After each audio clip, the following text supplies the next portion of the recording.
اور پھر بالآخر ڈاکٹر چہرے پر مسکراہٹ لیے ان تک آئے۔ الحمدللہ he is out of danger now, you can meet him in a few minutes.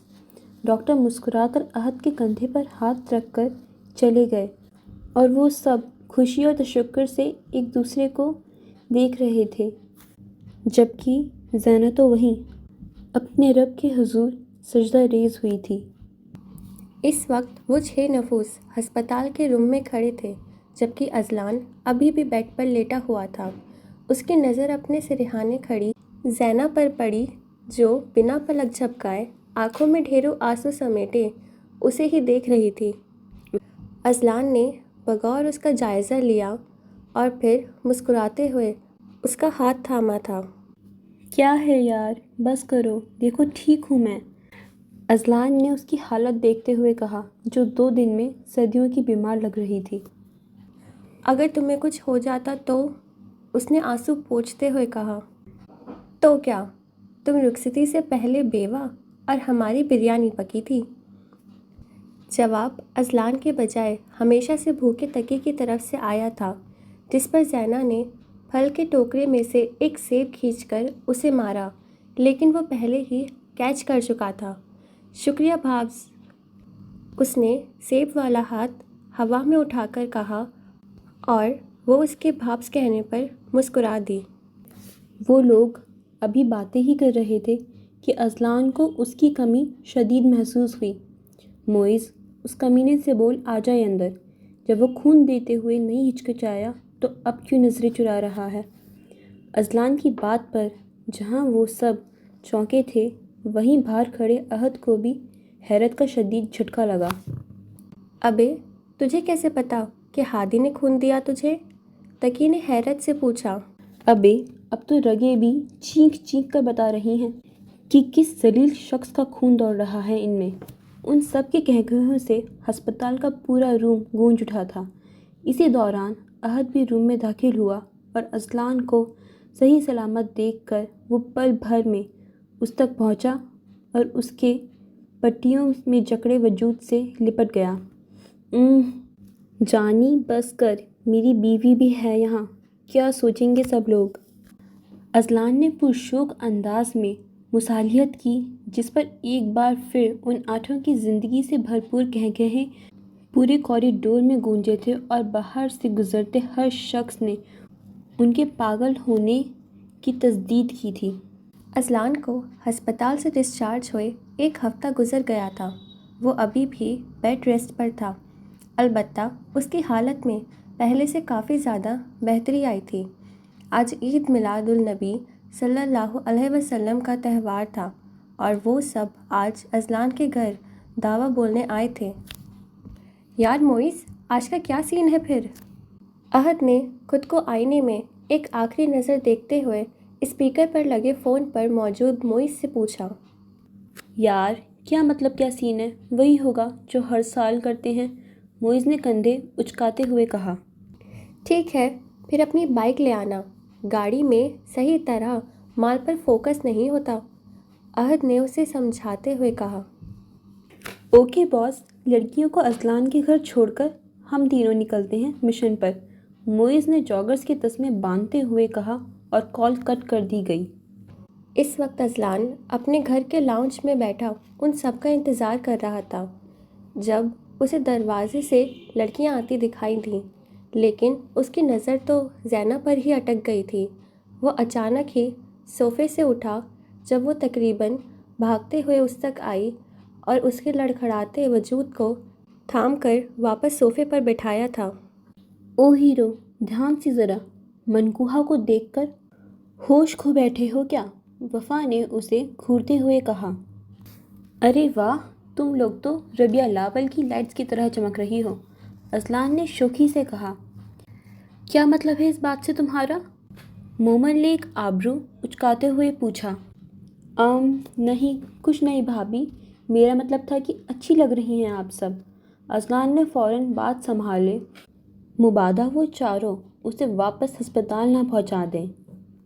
اور یہ تینوں مہنوز کہاں ہیں؟ اس نے ادھر ادھر نظریں دوڑاتے ہوئے پوچھا۔ پتہ نہیں، بھائی کسی مشن کا کہہ رہے تھے موئز سے فون پر۔ بینش نے کچھ یاد کرتے ہوئے کہا تھا۔ کیا یہ لوگ میرے بغیر ہی وہاں چلے گئے؟ یا اللہ، میں کیا کروں اب؟ اذلان نے اتنی زور سے دہائی دی کہ وہ چاروں بس دیکھتی ہی رہ گئیں۔ ابے ہادی، ناگن چورنگی چل، وقت بہت مال ہوتا ہے اس وقت۔ تقی جو بائک پر احد اور موئز کے بیچ میں دبا ہوا تھا، اس نے بڑے جوش سے کہا تھا۔ ابے تو جب سے ادھر ادھر دوڑا رہا ہے ہمیں، دوپہر سے بس شربت ہی شربت پی رہے ہیں ہم۔ موئز نے اس کے کندھے پر ایک مکہ جڑا تھا۔ ابھی میں کہہ رہا ہوں نا، ناگن چورنگی پر بڑا والا لنگر لگتا ہے۔ آج تو بریانی پکی ہے ہماری۔ بریانی کا نام لیتے ہوئے تقی کے منہ میں پانی بھر آیا۔ وہ لوگ ابھی ناگن چورنگی کے روڈ پر ہی تھے کہ احد کو ایک بڑا سا ٹرک آتا ہوا دکھا جس میں کئی دیگیں رکھی ہوئی تھیں۔ ابھی وہ دیکھ، بریانی آ رہی ہے، احد نے پیچھے مڑ کر کہا، لیکن وہ دونوں تو پہلے ہی ٹرک کے جانب لپک چکے تھے۔ ٹرک سے دو لڑکے بریانی کی چھوٹی چھوٹی شاپرز ایسے لوگوں کی طرف اچھال رہے تھے کہ وہاں جیتو پاکستان کا سیٹ لگا ہو، اور لوگ بھی جھپکتے ہوئے اپنے فہد مصطفیٰ کا خوب ساتھ دے رہے تھے۔ بالآخر تقی کے ہاتھ ایک شاپر لگ ہی گیا، لیکن یہ کیا، ابھی وہ پوری طرح سے خوش بھی نہیں ہوا تھا کہ کسی نے اس کے ہاتھ سے بھی بریانی جھپٹ لی، اور وہ بیچارہ ارے ارے ہی کرتا رہ گیا۔ احد جو بائک سٹارٹ کر کے ان دونوں کا انتظار کر رہا تھا، انہیں ایسے خالی ہاتھ منہ لٹکائے دیکھ کر اس کا قہقہا بے ساختہ تھا۔ کیا ہوا، مل گئی بریانی؟ اس نے انہیں تپانے کے لیے کہا تھا، جبکہ ان کی حالت تو ایسی تھی کہ ابھی کوئی گلے لگا لے تو رو پڑیں۔ وہ گھر کے لیے نکل ہی رہے تھے جب موئز کی کمر پر کچھ بڑے زور سے لگا تھا۔ او بھائی رکو، ذرا رکو۔ پولیس انسپکٹر نے اب سامنے سے آ کر ایک ڈنڈا احد کو مارا تھا۔ اوہ، کیا ہو گیا بھائی؟ ہمیں کیوں مندر کے گھنٹے کی طرح بجا رہے ہو؟ اس نے اپنا بازو سہلاتے ہوئے کہا تھا۔ اوئے، تم لوگوں کو معلوم نہیں ہے، ڈبل سواری پر پابندی ہے آج، اس نے ان دونوں کو گھورتے ہوئے کہا، جبکہ تقی کے اوپر اس کی نظر نہیں پڑی تھی۔ بھائی صاحب، ہم تین ہیں، تقی کی آواز دونوں کے درمیان میں کہیں سے آئی تھی۔ چلو لڑکو، چالان بھرو اب، پورے 5000 روپے۔ انسپکٹر کا منہ کھلتے ہی 5000 روپے نکل گئے۔ ابے یہ تو اپنی توند سے بھی زیادہ رقم مانگ رہا ہے، موئز نے اس کی بڑی سی توند کو دیکھتے ہوئے احد سے کہا تھا۔ بھائی کیا بول رہے ہو؟ ادھر لنگر کھانے کے پیسے نہیں ہیں اور آپ نے 5000 روپے مانگ لیے، تقی نے بے بسی سے کہا۔ چلو بھائیو، اپنی اپنی جیبیں خالی کرو، احد نے کہتے ہوئے اپنی جیب سے پورے 1100 روپے وہ مشکل نکالے، جبکہ اس کی بات پر عمل کرتے ہوئے موئز اور تقی نے بھی اپنی شرٹ اور پینٹ کی ساری جیبیں خالی کیں۔ پھر کہیں جا کر ان کے پاس سے کل 2210 روپے نکلے اور انسپکٹر اس کو غنیمت جان کر نکل گیا، جبکہ وہ تینوں خالی دامن رہ گئے۔ ہائے، نہ لنگر ملا، نہ بریانی صنم، نہ ادھر کے رہے نہ ادھر کے ہم۔ موئز نے ایک بار پھر شاعر کو بری طرح سے زخمی کیا تھا، اور اس بار کسی نے اس کی اصلاح نہیں کی، کیونکہ شاید اس شاعر سے زیادہ زخمی وہ خود تھے اس وقت۔ وہ پانچوں اس وقت اذلان کے گھر کے بڑے سے لانچ میں صوفے پر آڑے ترچھے بیٹھے پیزا اور کولڈ ڈرنکس سے بھرپور انصاف کر رہے تھے کہ انہیں دروازے کے پار سے وہ تینوں آتے دکھائی دیے۔ جیسے ہی تقی نے اندر قدم رکھا، ان پانچوں نے اپنے ہاتھوں میں پکڑا پیزا کا آخری بائٹ اپنے اپنے منہ میں ٹھوسنے کے انداز میں ڈالا، اور ان کی یہ حرکت بھوکڑ تقی کے زیر کی ندیدی کی نگاہوں سے بچ نہ سکی، وہ تقریباً گرتا پڑتا ان لوگوں تک پہنچا، لیکن جب تک وہ پیزا پر فاتحہ بھی پڑھ چکے تھے اور بیچارہ تقی ایک بار پھر خالی ہاتھ بلکہ خالی پیٹ رہ گیا۔ ارے ظالم لوگوں، تم سب نے اکیلے اکیلے پیزا ٹھوس لیا، تقی نے اپنے دل پر صدمے سے ہاتھ رکھتے ہوئے زمین پر گرنے کے انداز میں بیٹھتے ہوئے کہا۔ نہ میری جان، کولڈ ڈرنکس بھی اور برگرز بھی، جو ہم تیرے آنے سے پہلے ہی ہضم کر چکے ہیں۔ اذلان نے پیزے سے بھرے منہ سے کہا۔ اور میں اکیلا کہاں تھا؟ یہ ساری لڑکیاں بھی میرے ساتھ تھیں، الحمدللہ۔ اس نے پوری 32 دانتوں کی نمائش کرتے ہوئے ان چاروں کی طرف اشارہ کیا جو اس کے دیکھنے پر بانچیں پھیلائے مسکرا دی تھیں۔ بدتمیزوں، تھوڑا ہمارا بھی خیال کر لیتے، ہم بھوکے پیاسے لوٹے ہیں۔ اس نے مظلوموں والی شکل بنائی جس پر اذلان نے اسے ایک طنزیہ مسکراہٹ سے نوازا۔ آئے ہائے ہائے بھائی، واہ، مزہ ہی آ گیا، ایک دم سے دل لبِ شیرے جیسا ہو گیا، واہ واہ، اور نہ جاؤ میرے ساتھ، یہی ہونا تھا، آہ۔ اذلان نے پاگلوں کی طرح ہنستے ہوئے ان کا مذاق اڑایا۔ تقی تو اب ان سب کو دیکھ کر پیچ و تاؤ کھا کر رہ گیا، جبکہ احد اور معیز تو لٹے پٹے جواریوں کی طرح صوفے پر پیر پھیلا کر بیٹھ گئے تھے۔